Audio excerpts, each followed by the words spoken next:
And at this point, I would like, again, for disclaimers and stuff, I would like to say that I am not a doctor.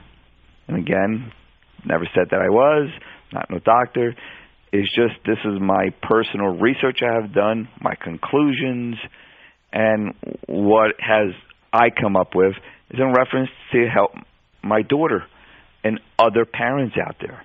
And this is what we do as humans, right?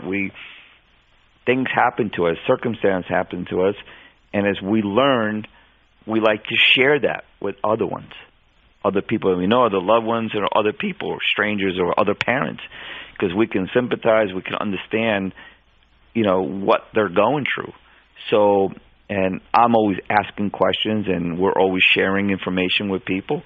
So again, this is the whole concept of this autism world. So again, let me just start off and see what is the definition of autism. And here's what they said is the definition of autism. It says autism is a neurodevelopment disorder categorized by impaired social interactions, verbal and nonverbal communication, and repetitive behavior. Autism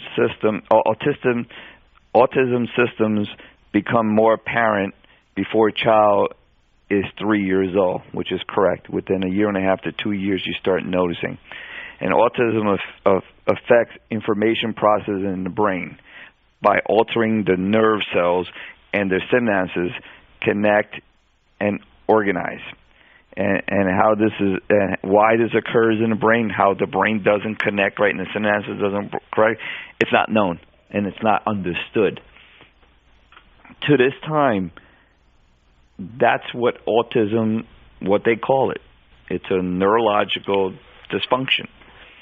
And there's still probably tens of thousands of people trying to look for solutions to this whole concept of autism.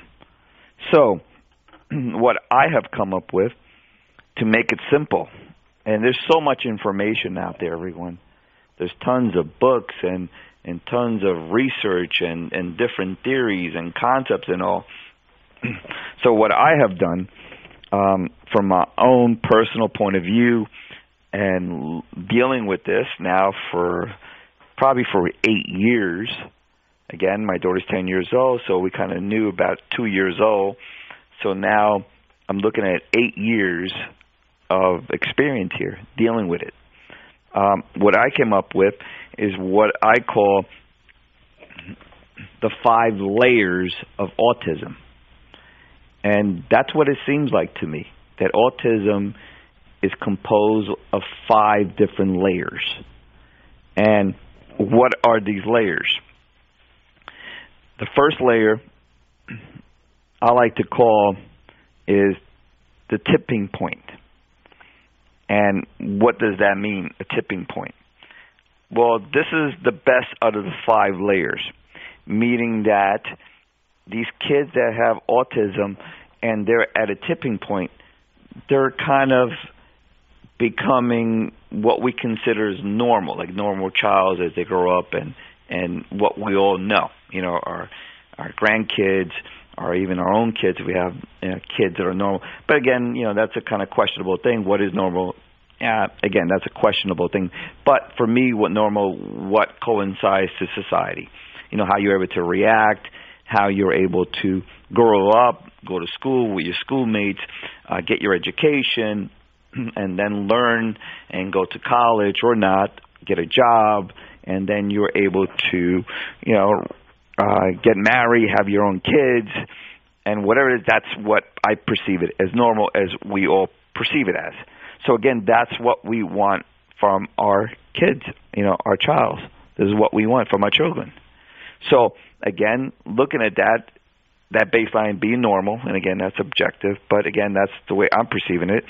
So again, for me, these kids that is the first layer, they're autistic, and they're at a tipping point. A lot of time with these kids, which is great, they tip over and they're sort of diagnosed with autism, but they tip over and they become normal, which that's what it it will be great to have an autism, to have it become what you consider normal. So, again, that's the first layer. The second layer that I call is high functional, meaning these kids are autistic, but they're high functional. And we call it, the industry or autism, whatever, they call these like Asperger's. Asperger is a form of autism that's very high functional. These kids are able to function pretty much normal, and you're able to see them, and you think, they're okay, but they're very high functioning autistic kids. And these kids are very smart. They're very smart. And what happens with them is that you look at them and they're five, but they have social issues. They might not really relate with their own brothers and sisters or their own parents. They're into their own world, and they're able to function. These kids are able to grow up being Asperger or high functioning, and a lot of us won't even notice.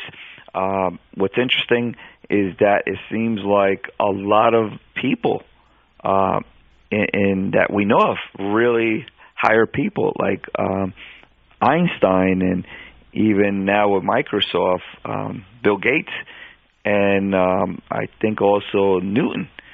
They had forms of autism, and these were Asperger and high functioning, and you can see how much they have contributed to the world.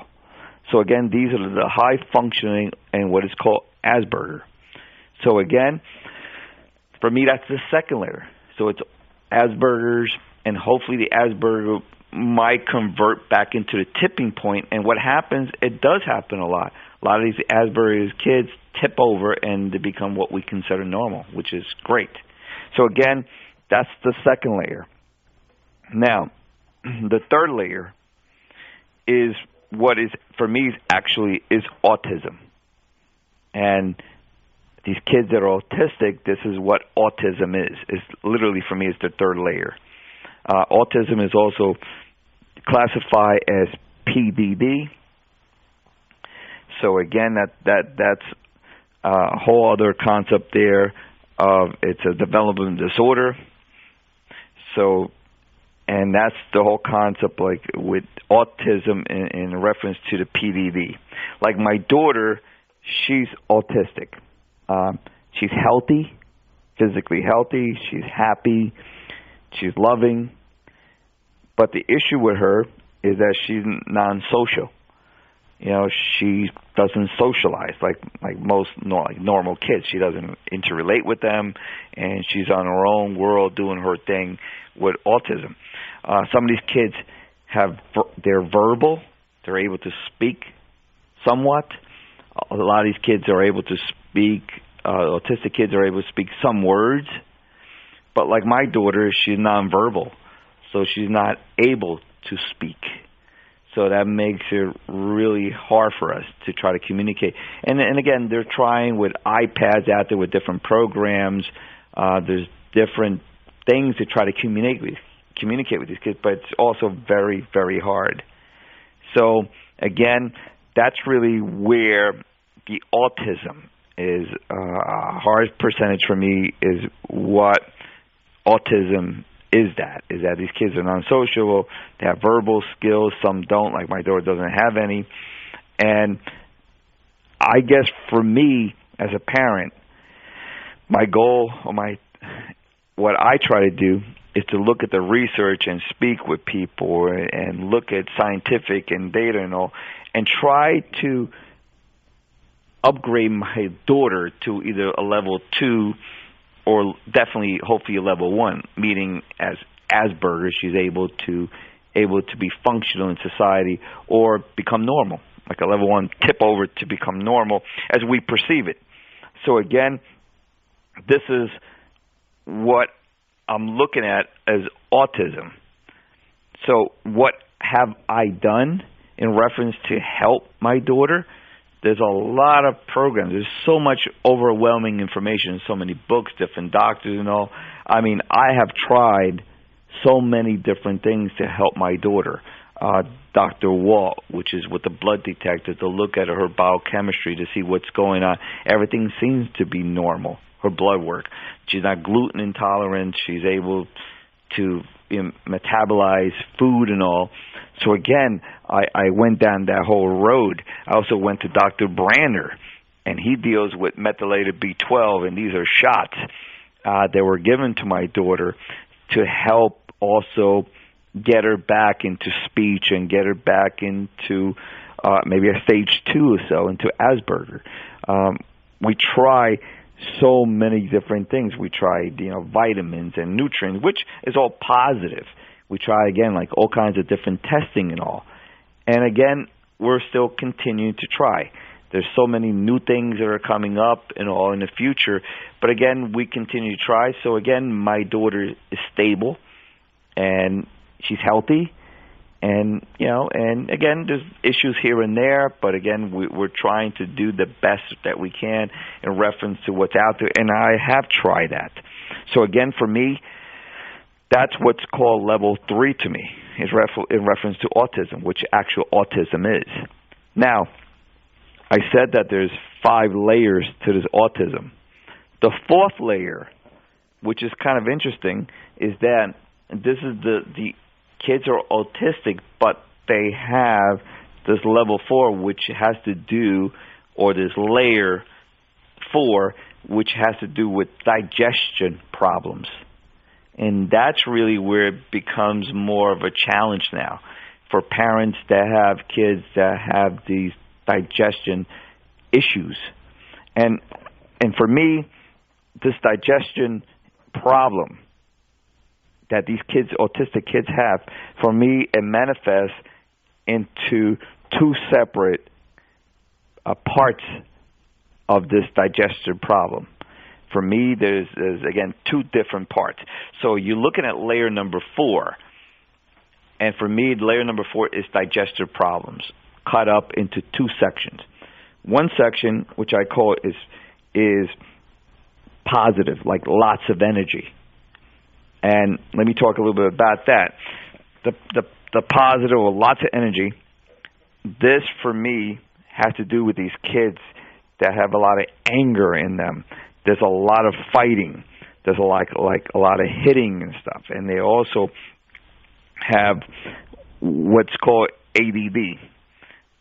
So again, that's a whole attention deficit disorder, which is ADD. And you see that, and they're being medicated for all this stuff for ADD, and they're not focused. They're like out of control. Like they have all this energy. It's like I said, it's positive. It's like all this positive, and they just scattered. They're running around, and they have a lot of anger and all that. And for me, the digestive order, it seems like to me that this has to do with brain allergies, and it has to do with food triggers. Again, being a student, a listener to Gary Null for like over 25 years, throughout all that time, you always hear of these different shows on health, and he talks about it, and he talks about brain allergies and food triggers. And if you think about that, when we eat certain foods, it might make us go crazy, violent. I know myself personally, any smells or chemicals or perfumes or soaps kind of makes me angerful. It makes me go crazy. And again, that's a brain trigger. It's a food allergy or chemical trigger that makes it mixes in with my chemistry, and I'm aware of that. But before, with Gary and some of his doctors and guests, I wasn't aware of that. Now I understand that I have to be careful with these chemicals or these food that it might trigger off my biochemistry, and it's in my brain that it makes me go crazy. So these autistic kids, our autistic kids, they have hypersensitivity, meaning that these kids are very hyper than normal. So things are going to trigger them off, not like us, like normally, but they might trigger them off 20, 30, 50 times, 100 times more than what we do. So again, please understand that these autistic kids, that have the digestive issues will start causing all these problems. A lot of these kids with the digestive issues also have malnutrition and all. They're not getting enough nutrients into their body. So again, that can cause a lot of issues.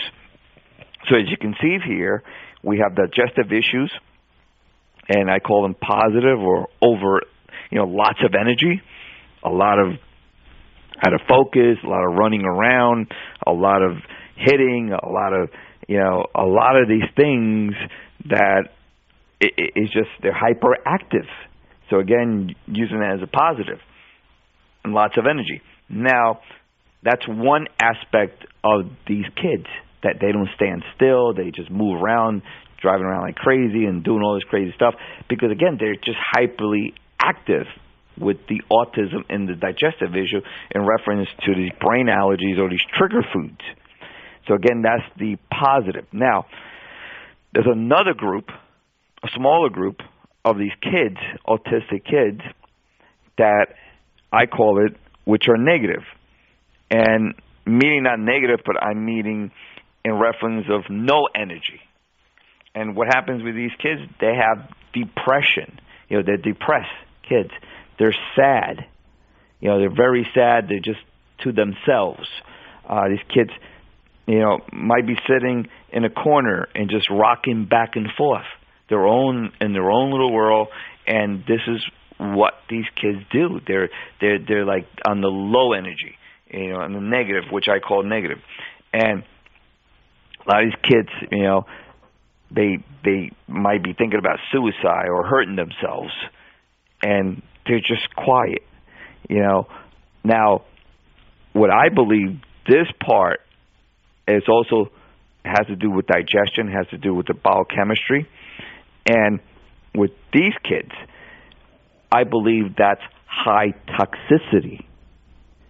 So again, who knows what exposures to heavy metals, mercury, and other toxicities would cause this kind of a negative aspect to them, that they just, in their own worlds, they're just, sitting there depressed and God knows what, and what's going on inside of them. Now, this seems like kind of a negative thing to think about autism. But if you start thinking about it, the great news about this whole issue with digestion, and depends where these childs are. If they're hyperly active, or they're just low active, positive or negative. The best thing about it is that there's great help for these kids with autism. That's where nutrition comes in. And that's the great news about this whole thing and what's going on with autism, is that with these kids that have either they're highly active or underactive, nutrition can help. And that's what helps these kids, these children. So again, if you're able to find out what foods are being triggered, have the child have them tested for allergies. And again, we've been hearing so much about gluten. That has a lot to do with it. So again, the nice, great part about this layer 4 about digestion is that you can do something about it. You'll be able to help out these kids of ours with the nutritional approach. You'll be able to look at their chemistry. You'll be able to get them off the foods that are allergic to, the food triggers that trigger off them in reference to, the level 4, the positive, their hyperactive stuff. That's what does help. And also, too, on the level 4 or the layer 4, the negative underactive kids, then that could be toxicity. And with that, you're able to detoxify the child.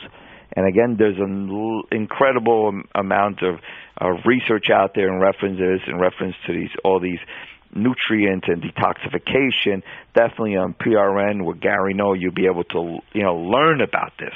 And this is where, you have to start doing your homework and start looking at what's out there to help these kids. Now, the good news is that you take these child from a level 4, remember, and they still have autism. So, but if you're able to either look at the trigger foods or the environment or the toxicity, you're able to detoxify and cleanse it out, and you're able to, then these kids are able to come up maybe to a level or layer 1 or 2. Think about that, because that's really what's causing their issues with autism. So and I've seen it, and I've seen so many reports, and I've seen where a lot of families have done the research, have went to the right natural doctors in detoxification and allergies and gluten, and guess what? These kids have come up to Asperger levels, which is within pretty much within society to be within functional, and even tip them over to being normal, what we consider normal. So again, that's the great news with this, that the digestion, and that's where a lot of these kids are. They're at level 4, with digestion issues and toxicity and food allergies. So for me, there's great help here to help these kids, get them out of these chemicals and all these layers to get them to help, and then you'll be able to recover these kids. Even take them to where my daughter's at level 3, which is a lot better than and all this toxicity and stuff. So what does that do if you start thinking about it? The toxicity or the food allergy stuff? A lot of these kids they have a lot of diarrhea. They can't eat food, and guess what's happening to them? They're like literally starving to death. They have no nutrients. They're not absorbing food, which comes out now to the, for me, one of the worst layers they are, or levels for me, is these kids that have seizures. So again, some of these autistic kids have seizures, and me as a parent, that's my greatest fear. And a lot of us probably on the call, or people that are listening to me, that know of parents that might have kids, seizures, that's like, that's one of the worst things you have. So now imagine this, again, looking at these layers, and let me finish up with the seizures. Guess what? The seizures are probably caused for the lack of nutrients.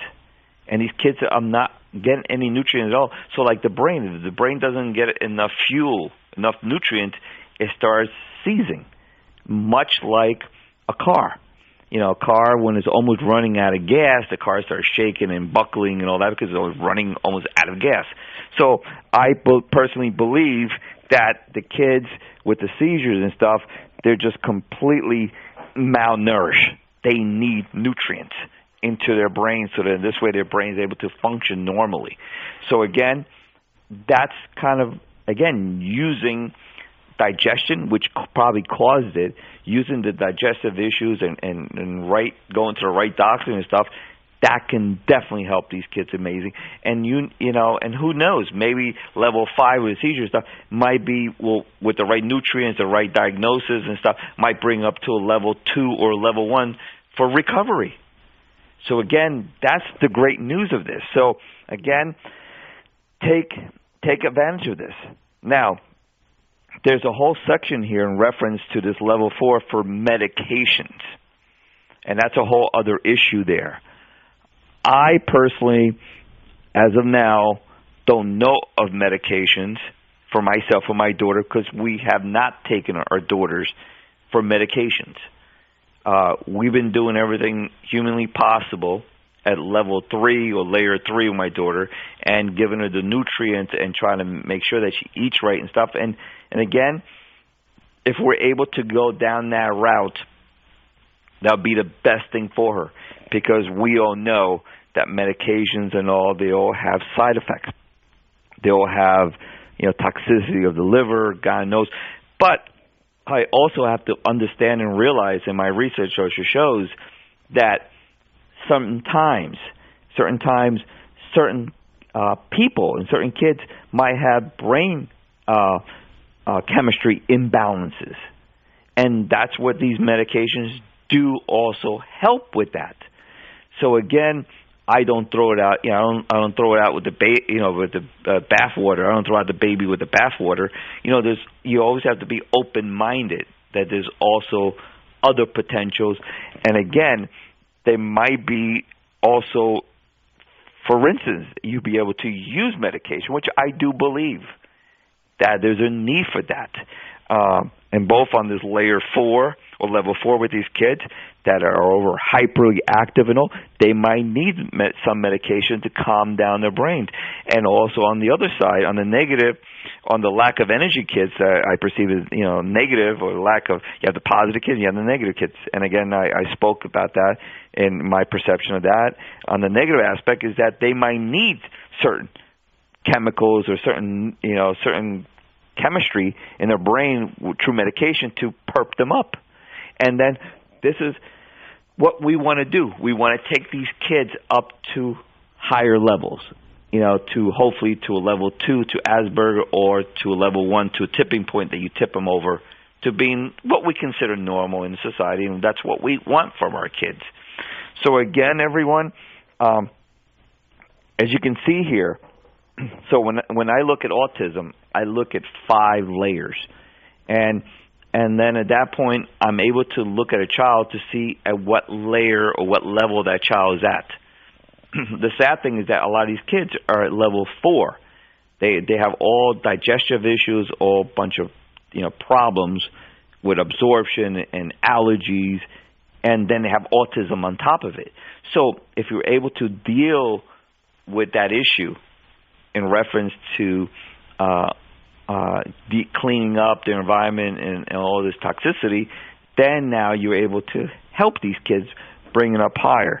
So again, as you can see here, I wanted to say also at this point now, how do you know? What do you look for autism?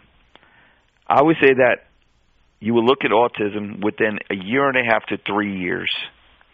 And that's what you want to look at. You want to look at what is called, when a child develops, is called developmental milestones.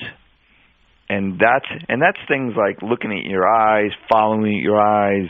And again, there's so much out there in reference to developmental milestones. When the child grow up in a certain month, in certain years, they have to be doing certain things, like crawling, saying simple words, and if a child is not developmentally going through these milestones, then you might think that there might be issues there.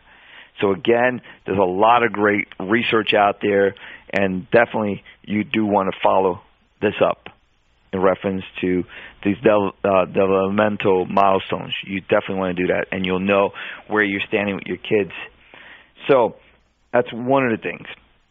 One of my other things I want to add, I also want to add to this, is what causes autism, and that's a whole other issue there. What causes autism? People say it has to do with genetics. I think there might be some truth to that, to the genetic factor, but I personally believe it's not one person, like you have a father and mother. I think that the genetic factor has something to do with, if one parent has it and the other parent don't, then the child might be okay. But I believe that, I think it has something to do with both parents. Both parents have a certain lock or key or combination that both of them have, and then the child might become autistic. So I think there is a merit to the genetic, but I believe there has to be both parents that have whatever reason. If one has it and the other one doesn't, then the child is probably okay. But if both parents, I think they're going to find that out in the future. That has something to do with both parents that might have an autistic outcome of it. Also, what causes autism? Environmental. And again, that has a lot to do with it before the child is born or after the child is born, with the air and water and God knows, what's in those elements in the development of the baby. So that has a lot to do with it, the environmental. Now you have the genetics, the environmental. And now, which is, for me, one of the incredible things that I think autism is going to be probably 1 in 50, and it'll probably be 1 in 25. That's my prediction. In the next 10 years, there'll probably be 1 in 25. This is gonna be a tsunami wave. And until something is realized, something is done. And one of the biggest thing that has happened, two big things that has happened in the last 5 to 10 years, and that's why we're getting more and more autistic childs. And this has to do with neurological development, the brain developing itself. And this is prenatal, when the baby's developing in the womb. Two things. Guess what's been happening in the last 5 or 10 years is GMOs. Genetically modified food. This is not normal. God knows the mother is eating it and the child is being fed with this, and has been shown that genetically modified food causes neurological issues.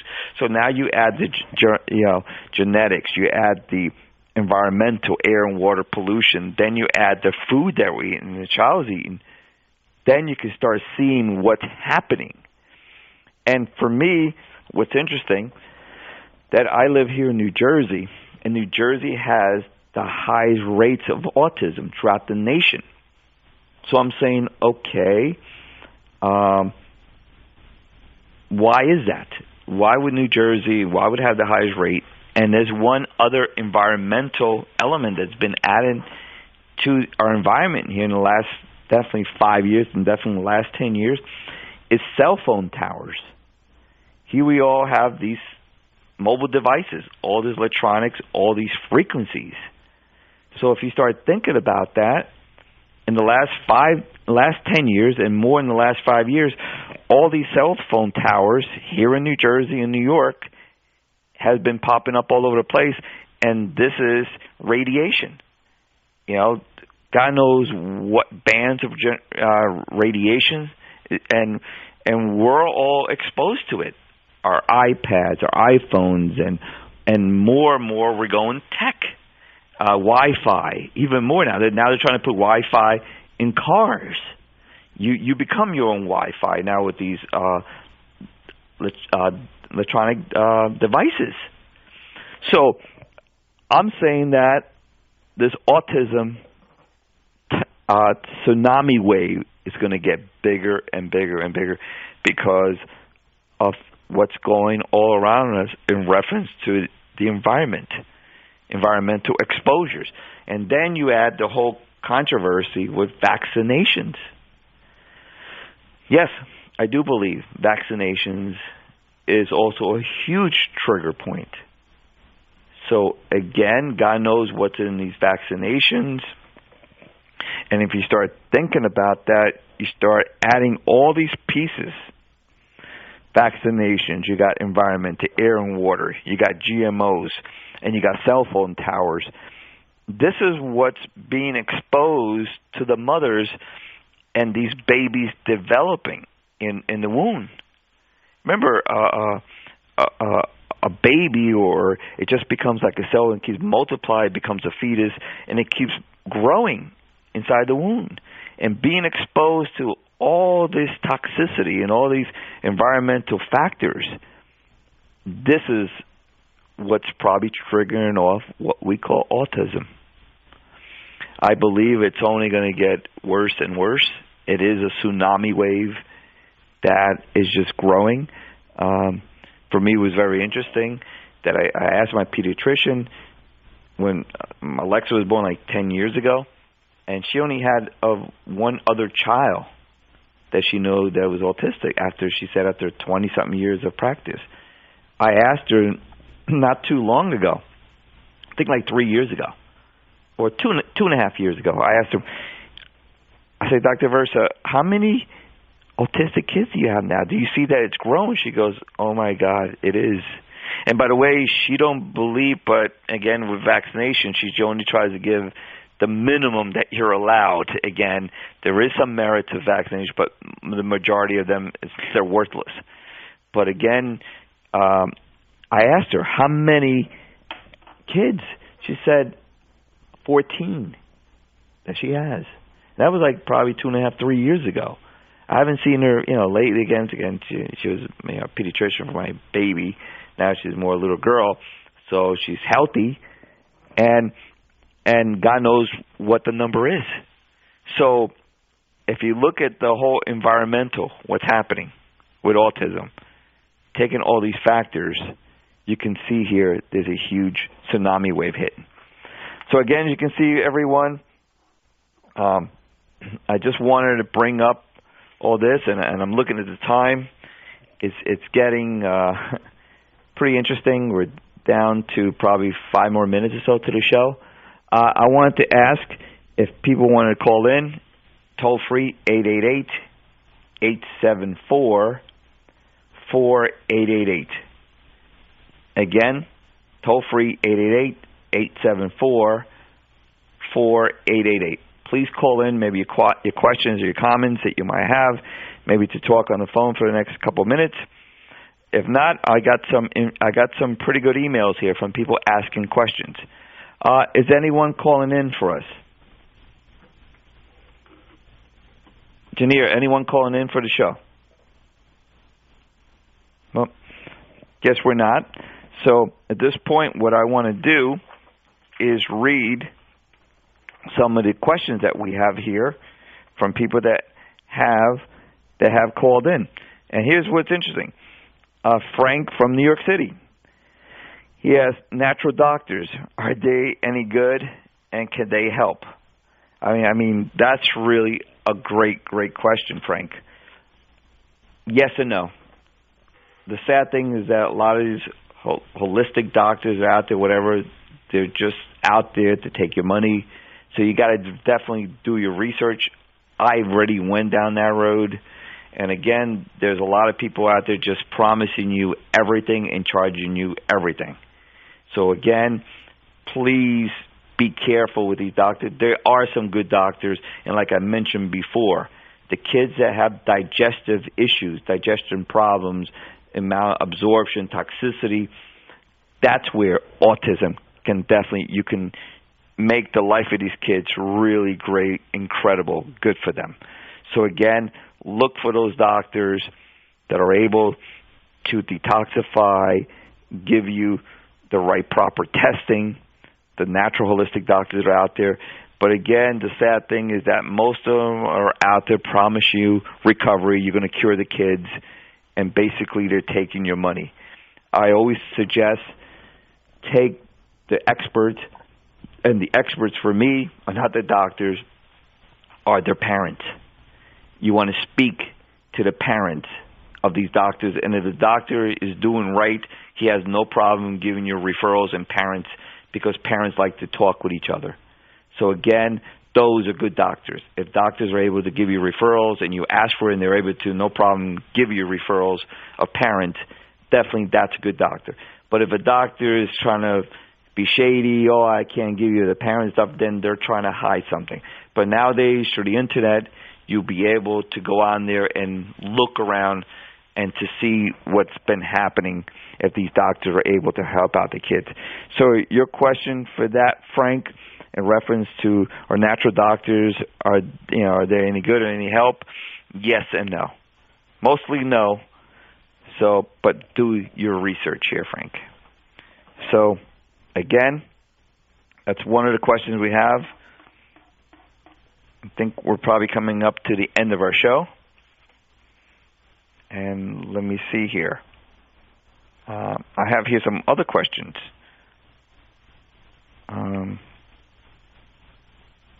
Here's a question from Annette from California. And she's asking about what can you do for stemming. Stemming, everyone, that's a very distracted. This is they make noises, and they going ooh ooh ooh. They like this yell out a repetitive noise or sound. Very annoying, very very very tough on families. And they also foot stomp, and that's part of stemming. that they stump away with their feet. They keep stumping away, and they also make these verbal noises, which could be constant for hours. Everyone, I'm hearing the end of our show, but I noticed that Gary No's product, Heavenly Aloe, it was incredible. It cut my daughter's stemming from 50 to 70%. So again, look at Gary's great product, Heavenly Aloe, in reference to stemming. It has helped my daughter immensely. It's a blessing. And the people that have autistic kids that have stemming, you know exactly what I'm talking about. If you want to cut out their stemming, look at Gary No's Heavenly Aloe. Aloe is great for digestion problems, everyone. So as you can see there's a connection there with digestion. And that's what Heavenly Aloe Vera, his makeup, his product. I've tried the one, his probably the best one out there. Try that one. And that can definitely help you guys immensely. So again, everyone, thank you for being on the show. You can see time went by so great and so fast. Please go to the NDCSavingsClub.com. Don't forget to rate us on iTunes, like us on Facebook, and then please tell your family and members, about this great show in PRN. And please help support PRN too. As you can see, it's a great resource here for everyone. So I really appreciate. I'll do a follow-up in the future in reference to autism and what I have learned and what has helped my daughter, and maybe can help you guys. I appreciate your time. I'll be back again next Wednesday night at 8 o'clock p.m. Eastern Time. And thank you, and God bless everyone.